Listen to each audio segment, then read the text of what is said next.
ನಮಸ್ಕಾರ ಎಲ್ಲರಿಗೂ. ಇವತ್ತು ಬೆಳಗ್ಗೆನೇ ಎಲ್ಲೋಗ್ತಾ ಇದ್ದೀವಿ ಅಂತ ಆಲ್ರೆಡಿ ನಿಮಗೆ ಗೊತ್ತಾಗಿದೆ. ಆಲ್ರೆಡಿ ಕ್ರಿಸ್ಮಸ್ ವೆಕೇಷನ್ಸ್ ಸ್ಟಾರ್ಟ್ ಆಗಿರೋದ್ರಿಂದ ಎಲ್ಲರೂ ಸಹ ಊರಿಗೆ ಬಂದಿದ್ವಿ. ಅದನ್ನೇ ಸ್ವಲ್ಪ ಚೇಂಜಸ್ ಇರಲಿ ಅಂತೇಳಿ ನಾವು ಮಕ್ಕಳಿಗೆ ಝೂವನ್ನು ತೋರಿಸೋಣ ಅಂಥೇಳಿ ಝೂಗೆ ಹೋಗ್ತಾ ಇದ್ವಿ. ಬಸ್ಸಲ್ಲಿ ಹೋದರೆ ಒಂದು ಸ್ವಲ್ಪ ಚೆನ್ನಾಗಿರುತ್ತೆ ಅಂಥೇಳಿ ನಾವು ಬಸ್ಸಿಗೆ ಹೋಗ್ತಾ ಇದ್ದೀವಿ. ಇವತ್ತು ಏನು ಅಷ್ಟೊಂದು ರಶ್ ಇರಲಿಲ್ಲ, ಹಾಗಾಗಿ ಬಸ್ಸಲ್ಲೇ ಹೋಗೋಣ, ಆರಾಮಾಗಿರುತ್ತೆ ಅಂಥೇಳಿ ಬಸ್ಸಲ್ಲಿ ಹೋಗ್ತಾ ಇದ್ದೀವಿ. ಅಂತೂ ಇಂತೂ ನಾವು ಮೈಸೂರಿಗೆ ಬಂದ್ವಿ, ಝೂ ಹತ್ರ. ನಾನು ಮೈಸೂರು ಝೂವನ್ನೇ ನೋಡಿ ಸುಮಾರು ಒಂದು 10 ವರ್ಷಗಳಾಗೋಗಿತ್ತು. 10 ವರ್ಷಗಳ ನಂತರ ಬಂದಿದ್ದು.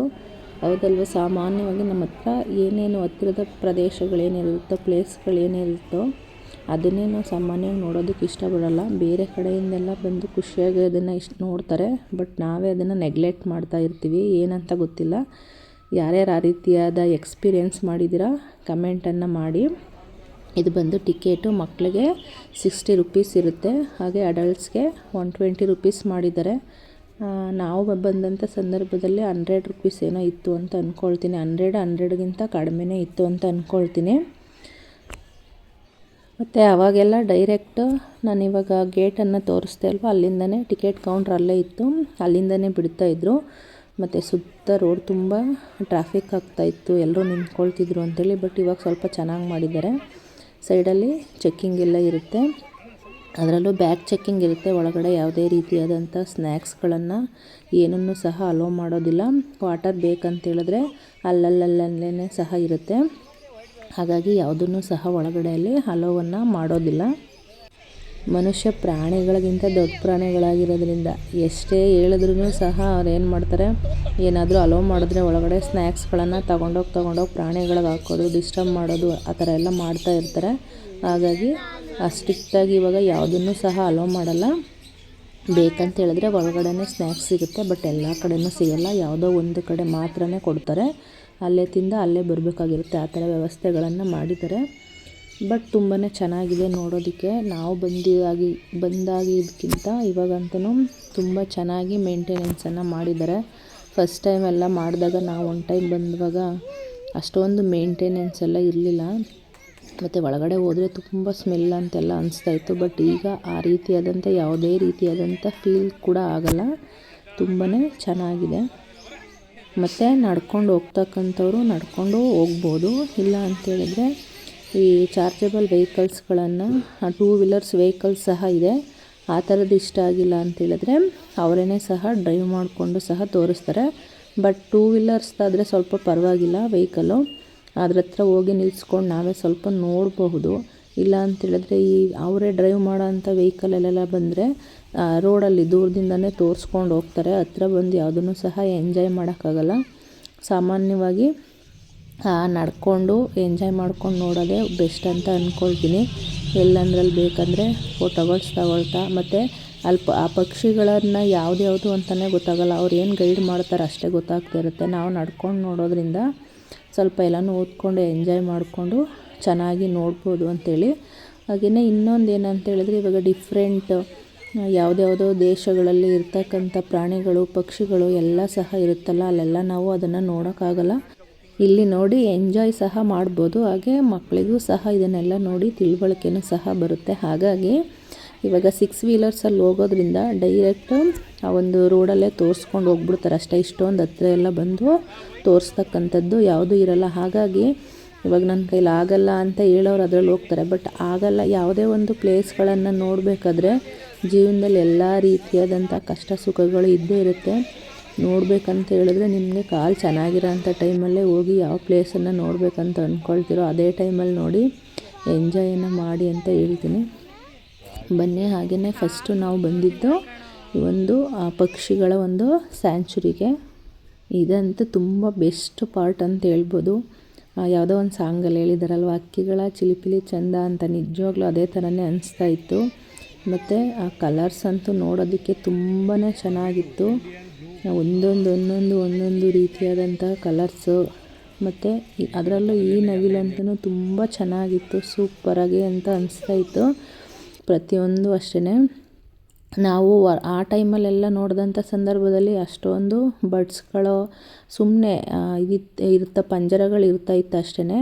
ಬಟ್ ಯಾವುದೇ ರೀತಿ ಇಲ್ಲಿ ಎಲ್ಲಿದೆ ಅಂತ ಅನಿಸ್ತಾಯಿತ್ತು. ಬಟ್ ಈಗ ಆ ರೀತಿ ಮಾಡಿಲ್ಲ. ಮತ್ತು ಪ್ರತಿಯೊಂದು ಪಕ್ಷಿಗಳ ಮುಂದೆನೇ ಅಥವಾ ಪ್ರತಿಯೊಂದು ಪ್ರಾಣಿಗಳ ಮುಂದೆನೂ ಅಷ್ಟೇ ನಮಗೆ ಎಷ್ಟೋ ಒಂದು ಪ್ರಾಣಿಗಳ ಪಕ್ಷಿಗಳ ನೇಮ್ಗಳೇ ಗೊತ್ತಿರಲ್ಲ. ಪ್ರತಿಯೊಂದು ಪಕ್ಷಿ ಪ್ರಾಣಿಗಳ ಮುಂದೆನೂ ಒಂದು ಬೋರ್ಡನ್ನು ಹಾಕಿದ್ದಾರೆ, ಒಂದು ಗೈಡ್ ಬೋರ್ಡನ್ನು. ಅದು ಅಷ್ಟೇ ತುಂಬ ಚೆನ್ನಾಗಿದೆ. ಇವಾಗ ಇದು ಎಲ್ಲಿಂದ ತಗೊಂಡಿದ್ವಿ ಅಥವಾ ದತ್ತು ತಗೊಂಡಿದ್ರಾ ಈ ಒಂದನ್ನ, ಅಥವಾ ಬೇರೆ ಯಾರಾದ್ರೂ ಈ ಒಂದು ಪ್ರಾಣಿ ಅಥವಾ ಪಕ್ಷಿಗಳನ್ನು ದತ್ತು ತಗೊಂಡಿದ್ದಾರಾ, ಮತ್ತು ಅದಕ್ಕೆ ಏನೇನು ಊಟಗಳನ್ನು ನಾವಿಲ್ಲಿ ಕೊಡ್ತಿದ್ದೀವಿ, ಮತ್ತು ಇದು ಯಾವ್ಯಾವ ಪ್ರದೇಶದಲ್ಲಿ ಬೆಳೆಯುತ್ತೆ, ಪ್ರತಿಯೊಂದ್ರ ಬಗ್ಗೆಯೂ ಸಹ ಒಂದು ಒಳ್ಳೆ ಡೀಟೇಲ್ಸ್ಗಳನ್ನು ಹಾಕಿರ್ತಾರೆ. ಇವಾಗ ತಿಳ್ಕೊಳ್ಳೋರಿಗೆ, ಮಕ್ಕಳಿಗೆ ಇವಾಗ ಬುಕ್ಕಲ್ಲಿ ನೋಡಿರ್ತಾರೆ ಸಾಮಾನ್ಯವಾಗಿ, ಇದೇನು ಅಂತಲೇ ಗೊತ್ತಿರಲ್ಲ. ಕೋಶ ಓದು ದೇಶ ಸುತ್ತು ಅಂತ ಇರುತ್ತಲ್ಲ, ಹಾಗೆ ಈ ಒಂದು ಬುಕ್ಗಳಲ್ಲಿ ನೋಡಿರ್ತಾರೆ ಅಷ್ಟೇ. ಬಟ್ ಅದನ್ನು ಡೈರೆಕ್ಟಾಗಿ ನೋಡಿರ್ತಕ್ಕಂಥ ಯಾವುದೇ ಮಾಹಿತಿಗಳಿರಲ್ಲ. ಸಾಮಾನ್ಯವಾಗಿ ಸಾಧ್ಯವಾದಷ್ಟು ಈ ರೀತಿಯಾದಂಥ ಒಂದು ಪ್ಲೇಸ್ಗಳನ್ನು ಚೂಸ್ ಮಾಡಿಕೊಂಡ್ರೆ ಮಕ್ಕಳು ಸಹ ತುಂಬಾ ಎಂಜಾಯ್ ಮಾಡ್ಕೊಂಡು ನೋಡ್ತಾರೆ. ನನ್ನ ಮಕ್ಕಳಂತೂ ತುಂಬ ಎಂಜಾಯ್ ಮಾಡ್ಕೊಂಡು, ಮತ್ತು ರೋಡ್ಸ್ ಎಲ್ಲ ತುಂಬ ನೀಟಾಗಿ ಮೇಂಟೈನ್ ಮಾಡಿದ್ದಾರಲ್ಲ, ಹಾಗಾಗಿ ಎಂಜಾಯ್ ಮಾಡಿಕೊಂಡು ಫುಲ್ ಆಟ ಆಡಿಕೊಂಡು, ಮತ್ತು ಮನೇಲೂ ಸಹ ಬಂದು ಹೇಳ್ತಾ ಇರ್ತಾರೆ, ಅದು ನೋಡಿದ್ವಿ ಇದು ನೋಡಿದ್ವಿ, ಇಷ್ಟು ಚೆನ್ನಾಗಿತ್ತು ಅಷ್ಟು ಚೆನ್ನಾಗಿತ್ತು ಅಂತ. ಆ ರೀತಿಯಾಗಿ ತುಂಬಾ ಚೆನ್ನಾಗಂತ ಅನಿಸ್ತಾ ಇತ್ತು. ನೋಡಿ, ಇದು ಆಫ್ರಿಕನ್ ಗಿಳಿ ಅಂತೆ, ನಾವು ಆಫ್ರಿಕನ್ ಬೂದು ಗಿಳಿ ಅಂತೇಳಿ. ಸೊ ಇದನ್ನೆಲ್ಲ ನಾವು ಹೋಗಿ ನೋಡೋಕ್ಕಾಗುತ್ತಾ, ಹಾಗಾಗಿ ಇಲ್ಲೇ ನೋಡಿ ಆಗುತ್ತಾ ಏನೋ ಮುಂದೆ ಗೊತ್ತಿಲ್ಲ, ಯಾಕೆ ಅದೆಲ್ಲ ಅಂದ್ಕೊಳ್ಳೋದು. ಬಟ್ ಆದ್ರೂ ತುಂಬ ಚೆನ್ನಾಗಿ ಫೀಲ್ ಆಗ್ತಾಯಿತ್ತು ಅದೆಲ್ಲ ನೋಡಿದ್ದು. ಇದರಲ್ಲಿ ಪಕ್ಷಿಗಳೆಲ್ಲ ನೋಡಿದಾಗ ತುಂಬ ಚೆನ್ನಾಗಿ ಫೀಲ್ ಅನಿಸ್ತಾಯಿತ್ತು. ಪ್ರಾಣಿಗಳಲ್ಲಿ ಸ್ವಲ್ಪ ಎಲ್ಲವೂ ಸಹ ಹೋಗಿ ಒಳಗಡೆ ಮಲ್ಕೊಬಿಟ್ಟಿದ್ವು, ಹಾಗಾಗಿ ಅದನ್ನು ಅಷ್ಟಾಗಿ ನೋಡಿದಂಥ ಫೀಲ್ ಆಗಲಿಲ್ಲ. ಬಟ್ ಪಕ್ಷಿಗಳಂತೂ ತುಂಬಾ ಚೆನ್ನಾಗಿ ಫೀಲ್ ಆಗ್ತಾಯಿತ್ತು ಅದ್ರ ಕಲರ್ಸು. ಅದರಲ್ಲೂ ಈ ಗಿಳಿ ಅಂತೂ ಈಗ ತಾನೇ ಪೇಂಟ್ ಮಾಡಿದಾರೇನೋ ಅನ್ನುವಷ್ಟು ಫೀಲ್. ಮತ್ತೆ ಇದನ್ನೇ ಒಂದು 10 ನಿಮಿಷಗಳ ಕಾಲ ಅಲ್ಲೇ ನಿಂತ್ಕೊಂಡು ತಿರ್ಕೊಂಡು ನೋಡ್ಕೊಂಡು ಹೋಗಿದ್ದೀವಿ. ಅಷ್ಟೊಂದು ಚೆನ್ನಾಗಿತ್ತು ಕಲರ್ ಅಂತೂ. ಈ ಪಕ್ಷಿಗಳಿಗೆ ಬಣ್ಣ ಬಳಿದವ್ರು ಯಾರು ಅಂತ ಹೇಳ್ತಾರಲ್ಲ, ಆ ಥರ ಈಗ ತಾನೇ ಪೇಂಟಿಂಗ್ ಮಾಡಿ ಕಳಿಸೋರೇನೋ ಅನ್ನೋ ಅಷ್ಟು ಚೆನ್ನಾಗಿ ಫೀಲ್ ಆಗ್ತಾಯಿತ್ತು. ಇದಂತೂ ತುಂಬಾ ಚೆನ್ನಾಗಿತ್ತು. ನಾವಿಲ್ಲಿ ಈ ರೀತಿಯಾಗಿ ನೋಡೋದಕ್ಕಿಂತ ನಾವು ಹೋಗಿ ಅಲ್ಲಿ ನೋಡಿದ್ರಂತೂ ತುಂಬ ಚೆನ್ನಾಗಿರುತ್ತೆ. ಇಲ್ಲಿ ಏನೇನು ಬರ್ಡ್ಸ್ಗಳಿದೆ ಈ ಕಡೆ ಅನ್ನೋದನ್ನು ಚೆನ್ನಾಗಿ ಮೇಂಟೈನ್ ಮಾಡಿದ್ದಾರೆ. ಪ್ರತಿಯೊಂದು ಗೈಡ್ ಅಷ್ಟೇ ತುಂಬ ಚೆನ್ನಾಗಿ ಮೇಂಟೈನ್ ಮಾಡಿದ್ದಾರೆ. ಮತ್ತು ಫಸ್ಟೆಲ್ಲ ಯಾವ ಕಡೆ ಹೋಗ್ತಾಯಿದ್ವಿ, ಯಾವ ಕಡೆ ಬರ್ತಾಯಿದ್ವಿ ಅಂತಲೇ ಗೊತ್ತಾಗ್ತಾಯಿಲ್ಲ. ಮತ್ತು ಈ ಕಡೆ ನಾವು ನೋಡಿಲ್ಲ, ಆ ಕಡೆ ನೋಡಿಲ್ಲ ಅಂತ ಹೋಗ್ತಾಯಿದ್ವಿ. ಬಟ್ ಈಗ ಆ ಥರ ಇಲ್ಲ. ಒಂದು ಟೈಮ್ ಶುರು ಆಯ್ತು ಅಂತೇಳಿದ್ರೆ ಕಂಪ್ಲೀಟ್ ಮುಗಿಯೋ ತನಕ ನೀಟಾಗಿ ಅಲ್ಲಲ್ಲೇ ಗೈಡೆನ್ಸ್ ಇರುತ್ತೆ. ಯಾವುದನ್ನು ಸಹ ಮಿಸ್ ಆಗದಿರೋ ಥರ ನೀಟಾಗಿ ನೋಡ್ಕೊಂಡು ಬರ್ಬೋದು. ನೋಡಿ, ಇದನ್ನು ಪದೇ ಯಾಕೋ ಈ ಬರ್ಡ್ಸ್ಗಳನ್ನು ತುಂಬ ಚೆನ್ನಾಗಂತ ಅನಿಸ್ತಾಯಿತ್ತು. ತುಂಬ ಒಳ್ಳೆ ಕಲರ್ಫುಲ್ ಬರ್ಡ್ಸ್ಗಳಿದು, ಗಿಳಿಗಳು ತುಂಬ ಚೆನ್ನಾಗಂತ ಅನಿಸ್ತಾಯಿತ್ತು. ಹಾಗಾಗಿ ಅದನ್ನು ಬಿಟ್ಟು ಹೋಗೇ ಇಲ್ಲ. ಒಂದು 10 ನಿಮಿಷಗಳ ಕಾಲ ಅದನ್ನೇ ನೋಡ್ಕೊಂಡು ನಿಂತ್ಕೊಂಡಿದ್ವಿ. ಮಕ್ಕಳು ಅಷ್ಟು ಚೆನ್ನಾಗಿತ್ತು ಅಂಥೇಳಿ ಇದನ್ನೇ ನೋಡ್ಕೊಂಡು ಬಂದ್ವು. ಗಿಳಿ ಮತ್ತು ನವಿಲುಗಳು ನೋಡೋದಕ್ಕೆ ತುಂಬಾ ಚೆನ್ನಾಗಿತ್ತು. ಕಲರ್ಸ್ಗಳು ತುಂಬ ಚೆನ್ನಾಗಿತ್ತಲ್ಲ, ಹಾಗಾಗಿ ತುಂಬ ಚೆನ್ನಾಗಂತ ಅನಿಸ್ತಾಯಿತ್ತು. ಬಂದ ತಕ್ಷಣವೇ ಫಸ್ಟು ಒಂದು 1/2 ಕಿಲೋಮೀಟ್ರ್ ಆದ ನಂತರನೇ ಇದೆ. ತುಂಬ ಚೆನ್ನಾಗಿ ಸಪ್ರೇಟ್ ಇದನ್ನೇ ಹಾಕಿದ್ದಾರೆ. ಅದೆಲ್ಲ ನೋಡ್ಕೊಂಡು ಬರ್ತಾ ಇರುವಾಗ ಇದನ್ನು ನೋಡಿದ್ರೆ ತುಂಬ ಚೆನ್ನಾಗಿ ಫೀಲ್ ಆಗುತ್ತೆ. ಹಾಗಾಗಿ ಸ್ವಲ್ಪ ಹೊತ್ತು ಇದನ್ನೇ ನೋಡ್ಕೊಂಡು ನಿಂತ್ಕೊಂಡಿದ್ವಿ. ಡಿಫ್ರೆಂಟ್ ಟೈಪ್ ಆಫ್ ಗಿಳಿಗಳು, ಮತ್ತು ಬೇರೆ ಔಟ್ಸೈಡಿಂದ ಬಂದಂತಹ ಗಿಳಿಗಳು, ಮತ್ತು ಅದರ ಗಾತ್ರ, ಅದ್ರ ಬಗ್ಗೆ ಮಾಹಿತಿಗಳನ್ನು ಪ್ರತಿಯೊಂದನ್ನು ಸಹ ಕೊಟ್ಟಿರ್ತಾರೆ. ನೀವು ಇಲ್ಲಿ ನೋಡೋದಕ್ಕಿಂತ ಅಲ್ಲೇ ಹೋಗಿ ನೋಡಿದ್ರೆ ತುಂಬಾ ಒಳ್ಳೆ ಫೀಲ್ ಅಂತೂ ಖಂಡಿತವಾಗಿ ಸಿಗುತ್ತೆ. ಇದಾದ ನಂತರ ನೆಕ್ಸ್ಟ್ ಬಂದುಬಿಟ್ಟು ಈ ಟಫ್ಟೆಡ್ ಕಪುಚಿನ್ ಅಂತೇಳಿ. ನಾವು ಯಾವುದನ್ನೇ ನೋಡಿದ್ರೂ ಕೋತಿ ಅಂತಲೇ ಅಂದ್ಕೊಳ್ತೀವಿ, ಇದನ್ನ ನೇಮೆಲ್ಲ ಗೊತ್ತಿರಲ್ವಲ್ಲ. ಹಾಗಾಗಿ ಅದು ಯಾವ ವೈವಿಧ್ಯಮಯ ಜಾತಿಗಳನ್ನು ಹೊಂದಿದೆ, ನೇಮ್ಗಳನ್ನು ಹೊಂದಿದೆ ಅನ್ನೋದನ್ನು. ಹಾಗೆ ಅಲ್ಲಲ್ಲೇ ಕುಡಿಯುವ ನೀರುಗಳು ನೋಡಿ, ನೀರಿಂದು ರಿಪೋರ್ಟ್ ಕೂಡ ಹಾಕಿದ್ದಾರೆ. ಹಾಗೆ ಟಾಯ್ಲೆಟ್ಸ್ ಕೂಡ ಅಷ್ಟೇ ತುಂಬ ವೆಲ್ ಮೇಂಟೈನ್ಡ್. ಮತ್ತು ಮಕ್ಕಳನ್ನೆಲ್ಲ ಕರ್ಕೊಂಡು ಬಂದಿರ್ತಾರಲ್ಲ, ಹಾಗಾಗಿ ಶಿಶು ಆರೈಕೆ ಕೇಂದ್ರ ಅಂತಲೂ ಸಹ ಸ್ಥಾಪನೆ ಮಾಡಿದ್ದಾರೆ. ಈ ಫೀಡಿಂಗ್ಸ್ಗಳನ್ನೆಲ್ಲ ಮಾಡೋರು ಏನಾದರೂ ಇದ್ದರೆ, ಅಥವಾ ಸ್ವಲ್ಪ ರೆಸ್ಟ್ ಮಾಡೋರು, ಇವಾಗ ಮಕ್ಕಳನ್ನ ಕೈಯಲ್ಲೇ ಇಟ್ಕೊಂಡಿರ್ತಾರಲ್ಲ, ಸ್ವಲ್ಪ ಟಯರ್ಡ್ ಆಗಿದೆ ಅಂಥೇಳಿ, ಹಾಗೆ ಅಲ್ಲಲ್ಲೇ ರೆಸ್ಟ್ ಮಾಡೋದಕ್ಕೋಸ್ಕರ ಅಂಥೇಳಿ ಬೆಂಚಸ್ಸನ್ನು ಸಹ ಹಾಕಿದ್ದಾರೆ. ಅದಂತೂ ತುಂಬ ಇಷ್ಟ ಆಯಿತು. ಮತ್ತು ಇನ್ನೊಂದು ಏನು ಗೊತ್ತಾ, ಇಲ್ಲಿ ಕೆಲವೊಂದು ಕಡೆ ಬೋರ್ಡ್ಗಳನ್ನು ಹಾಕಿದ್ದಾರೆ. ಈಗ ಪ್ರಾಣಿಗಳನ್ನು ಪ್ರೀತಿಸಿ ಮತ್ತು ಪ್ರಾಣಿಗಳಿಗೆ ಡಿಸ್ಟರ್ಬ್ ಮಾಡಬೇಡಿ, ಹಾಗೆ ಪರಿಸರಗಳನ್ನು ಉಳಿಸಿ, ಎಷ್ಟು ಚೆನ್ನಾಗಿ ಬೋರ್ಡ್ಗಳು ನೋಡಿನೇ ಖುಷಿ ಆಗ್ತಾಯಿತ್ತು. ಅದೆಲ್ಲ ನೋಡಿ ತುಂಬಾ ಚೆನ್ನಾಗಿ ಅಂತ ಅನಿಸ್ತಾ ಇತ್ತು. ತುಂಬ ಯೋಚನೆ ಮಾಡಿ ಪ್ರತಿಯೊಂದನ್ನು ಸಹ ಮೇಂಟೈನ್ ಮಾಡಿದ್ದಾರೆ ಅಂತ ಖುಷಿ ಆಗ್ತಾಯಿತ್ತು. ಹಾಗೆಯೇ ಈ ಕೇಜ್ಗಳನ್ನೆಲ್ಲನೂ ಸಹ ಮೊದಲೆಲ್ಲ ನಾವು ಫಸ್ಟ್ ಟೈಮ್ ಎಲ್ಲ ಬಂದುವಾಗ ಬರೀ ಇದರಲ್ಲೇ ಮಾಡ್ತಾಯಿದ್ರು, ಈ ಕಬ್ಬಿಣದಲ್ಲೇ. ಬಟ್ ಇತ್ತೀಚೆಗೆ ಏನು ಮಾಡಿದ್ದಾರೆ, ಎಲ್ಲವನ್ನು ಗ್ಲಾಸಲ್ಲಿ ಮಾಡಿಬಿಟ್ಟಿದ್ದಾರೆ. ನಾವು ಎಷ್ಟೇ ಕೂಗಾಡಿದ್ರೂ ಸಹ ಪ್ರಾಣಿಗಳಿಗೆ ಯಾವುದೇ ರೀತಿಯಾದಂತಹ ಡಿಸ್ಟರ್ಬೆನ್ಸ್ ಆಗೋದಿಲ್ಲ. ಇದನ್ನು ಸಹ ತುಂಬ ಚೆನ್ನಾಗಿ ಅನಿಸ್ತು ನೋಡಿ. ತುಂಬ ದೂರ ಹೋಗಿ ಮಲಗಿತ್ತು. ಪ್ರಾಣಿಗಳಲ್ಲಿ ಈ ಚಿರತೆ, ಹುಲಿ ಇದೆಲ್ಲವನ್ನು ನೋಡಿದ್ವಲ್ಲ, ಇಲ್ಲೆಲ್ಲ ಸ್ವಲ್ಪ ದೂರ ಹೋಗಿ ಮಲಗಿಬಿಟ್ಟಿತ್ತು. ಅದರಲ್ಲಿ ಸಿಂಹ ಮಾತ್ರ ಚೆನ್ನಾಗಿ ಓಡಾಡ್ಕೊಂಡಿತ್ತು. ಅದೊಂದು ನೋಡಿದಾಗ ಖುಷಿ ಆಯಿತು. ಬಟ್ ಉಳಿದಿದ್ದ ಪ್ರಾಣಿಗಳೆಲ್ಲ ಹೋಗಿ ಮಲಗಿದ್ವು. ಮತ್ತು ಎಲ್ಲಾದರೂ ನೀವು ಔಟ್ಸೈಡು ಈ ನೇಚರ್ಗಳನ್ನು ನೋಡೋದಕ್ಕೆ ಹೋಗ್ತಿರಲ್ಲ, ಈ ನೇಚರ್ ಟೈಪ್ ಆದಂಥ ಒಂದು ಪ್ಲೇಸ್ಗಳಿಗೆ ವಿಸಿಟ್ ಮಾಡ್ತಿರಲ್ಲ, ಅಂಥ ಟೈಮಿಗೆ ಈ ಡಿಸೆಂಬರ್ ಟೈಮೇ ಒಂದು ಬೆಸ್ಟ್ ಟೈಮ್ ಅಂತ ಅಂದ್ಕೊಳ್ತೀನಿ. ಈ ಬೇರೆ ಟೈಮಲ್ಲಿ ಈಗ ಏಪ್ರಿಲ್ಲು, ಮಾರ್ಚು ಈ ಥರ ಟೈಮ್ಗಳಲ್ಲೆಲ್ಲ ಹೋದಾಗ ತುಂಬ ಸೆಕೆ ಅಂತ ಅನಿಸ್ತಿರುತ್ತೆ. ಸಾಮಾನ್ಯವಾಗಿ ನಾವು ಇದನ್ನೆಲ್ಲ ಏಪ್ರಿಲ್ ಟೈಮಲ್ಲೇ ನೋಡಿದ್ದು. ಅವಾಗೆಲ್ಲ ಆ ಟೈಮಲ್ಲಿ ಸ್ವಲ್ಪ ಮೇಂಟೈನ್ ಮಾಡ್ತಕ್ಕಂಥದ್ದು ತುಂಬ ಕಷ್ಟ, ಎಲ್ಲ ಒಣಗ್ದಂತ ಆಗ್ಬಿಟ್ಟಿರುತ್ತೆ. ಬಟ್ ಈ ಟೈಮಲ್ಲಿ ತುಂಬ ಎಲ್ಲ ಸಹ ಹಸಿರನ್ನು ಹೊಂದಿತ್ತು ನೋಡಿ. ನಾನು ಹೇಳಿದ್ನಲ್ಲ, ಬೋರ್ಡ್ ಎಷ್ಟು ಚೆನ್ನಾಗಿ ಬೋರ್ಡ್ಗಳನ್ನು ಹಾಕಿದ್ದಾರೆ. ತುಂಬ ಚೆನ್ನಾಗಿ ಗ್ರೀನ್, ಇಲ್ಲಿ ಪ್ರಾಣಿ ಪಕ್ಷಿಗಳನ್ನು ನೋಡೋದ್ರ ಜೊತೆಗೇ ವಿವಿಧ ರೀತಿಯಾದಂತಹ ಮರಗಳು, ಅದ್ರ ಬಗ್ಗೆನೂ ಸಹ ಕೆಲವೊಂದು ಮಾಹಿತಿಗಳನ್ನು ಕೊಟ್ಟಿರ್ತಾರೆ. ಅದನ್ನು ನೋಡಿ, ಇಲ್ಲಿ ಸಿಂಹ ಎಷ್ಟು ಚೆನ್ನಾಗಿ ಓಡಾಡ್ಕೊಂಡಿತ್ತು. ಮತ್ತು ತುಂಬ ಸ್ಕೂಲ್ ಮಕ್ಕಳು ಸಹ ಬಂದಿದ್ದರು. ತುಂಬಾ ಎಂಜಾಯ್ ಮಾಡ್ತಾಯಿದ್ರು ಇದನ್ನೆಲ್ಲ ನೋಡಿನೇ. ವಿಡಿಯೋ ಸ್ವಲ್ಪ ಲೆಂತಿ ಅಂತ ಅನಿಸ್ಬೋದು. ಬಟ್ ನಾನು ಈಗ 157 ಎಕರೆಯಲ್ಲಿ ಇರ್ತಕ್ಕಂಥ ಒಂದು ಝೂವನ್ನು ಒಂದು 50 ನಿಮಿಷದಲ್ಲಿ ಎಡಿಟ್ ಮಾಡ್ತಕ್ಕಂಥದ್ದು ತುಂಬಾ ಕಷ್ಟ. ಬಟ್ ಬೆಸ್ಟ್ ಪಾರ್ಟ್ಗಳನ್ನು ಯಾವುದನ್ನು ಸಹ ನಾನು ಎಡಿಟ್ ಮಾಡ್ತಕ್ಕಂಥದ್ದು, ತೆಗೆದಾಕ್ತಕ್ಕಂಥದ್ದು ಬೇಡ ಅಂತ ಬೆಸ್ಟ್ ಪಾರ್ಟ್ಗಳನ್ನು ಹಾಕಿದ್ದೀನಿ. ಮತ್ತು ಅಲ್ಲಲ್ಲೇ ಈ ದತ್ತುಗಳನ್ನೆಲ್ಲ ಕೊಟ್ಟಿರ್ತಕ್ಕಂಥ ನೇಮ್ಸ್ಗಳನ್ನೆಲ್ಲ ಸಹ ಹಾಕಿದ್ರಲ್ಲ, ಅದನ್ನು ಸಹ ಅಲ್ಲಿ ನಾನು ಅಲ್ಲಲ್ಲೇ ಹಾಕಿದ್ದೀನಿ ಅಷ್ಟೇ. ಎಷ್ಟು ಸಾಧ್ಯ ಆಗುತ್ತೋ ಅಷ್ಟು ಕಡಿಮೆ ಎಡಿಟ್ ಮಾಡಿದ್ದೀನಿ. ತುಂಬಾ ಚೆನ್ನಾಗಿತ್ತು ನೋಡೋ ಅಂಥ ಪಾರ್ಟ್ಗಳಂತಿತ್ತಲ್ಲ, ಅದಷ್ಟನ್ನು ಸಹ ಯಾವುದೇ ರೀತಿಯಾದಂತಹ ಎಡಿಟನ್ನು ಮಾಡಿಲ್ಲ, ಹಾಗೆಯೇ ಹಾಕಿದ್ದೀನಿ. ಹಾಗಾಗಿ ಸ್ವಲ್ಪ ವಿಡಿಯೋ ಲೆಂತಿ ಅಂತ ಅನಿಸುತ್ತೆ ಅಷ್ಟೇ. ಬಟ್ ತುಂಬಾ ಚೆನ್ನಾಗಿದೆ. ಕೊನೆ ತನಕ ಒಂದೊಂದು ಕಡೆನೂ ಒಂದೊಂದು ರೀತಿಯಾದಂಥ ನಮಗೆ ಡಿಫ್ರೆಂಟ್ ಅನುಭವಗಳಾಗ್ತಾ ಇರುತ್ತೆ. ಕೊನೆ ತನಕ ವಿಡಿಯೋವನ್ನು ನೋಡಿ. ಇದನ್ನೆಲ್ಲ ನೋಡಿದ್ರೆ ನಿಮಗೂ ಸಹ ಹೌದು ಇಷ್ಟೆಲ್ಲ ಚೆನ್ನಾಗಿದೆಯಾ, ಹೋಗಬೇಕು ನೋಡಬೇಕಂತ ನಿಮಗೂ ಸಹ ಖಂಡಿತವಾಗೂ ಅನಿಸುತ್ತೆ ಅಂತ ಅಂದ್ಕೊಂಡಿದ್ದೀನಿ. ಹಾಗಾಗಿ ಹೋಗಿ ನೋಡಿ, ತುಂಬಾ ಸೂಪರಾಗಿ ಇತ್ತು. ನೆಕ್ಸ್ಟ್ ಇಲ್ಲಿ ಗೊರಿಲ್ಲಾ ಪಾರ್ಟ್ಗೆ ಬಂದ್ವಿ. ಈ ಗೊರಿಲ್ಲಾ ಅಂತಲೂ ಎಲ್ಲರೂ ಆವಾಗಿಂದ ಈ ಕಡೆನೇ ತಿರ್ಕೊಂಡೇ ಇತ್ತು. ಸೊ ಎಲ್ಲರೂ ಸಹ ಹೋದಂಥ ತಕ್ಷಣದಲ್ಲಿ ಆ ಕಡೆ ತಿರ್ಕೊಂಡು ಕೂತ್ಕೋತು. ಹಾಗಾಗಿ ಎಲ್ಲರೂ ಸೇರ್ಕೊಂಡು ಕರಿತಾ ಇದ್ರು ಅದನ್ನು, ಚೆನ್ನಾಗಂತ ಅನಿಸ್ತಾ ಇತ್ತು.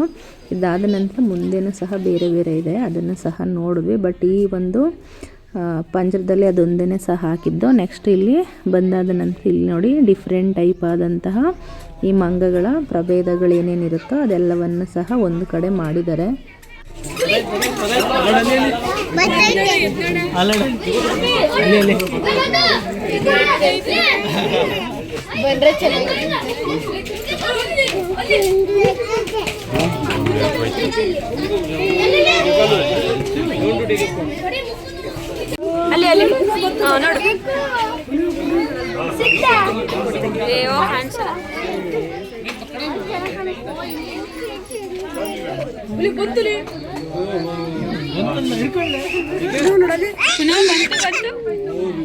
ಪುನಃ ಬಂತು, ನಿನ್ನೆ ಬಂತು.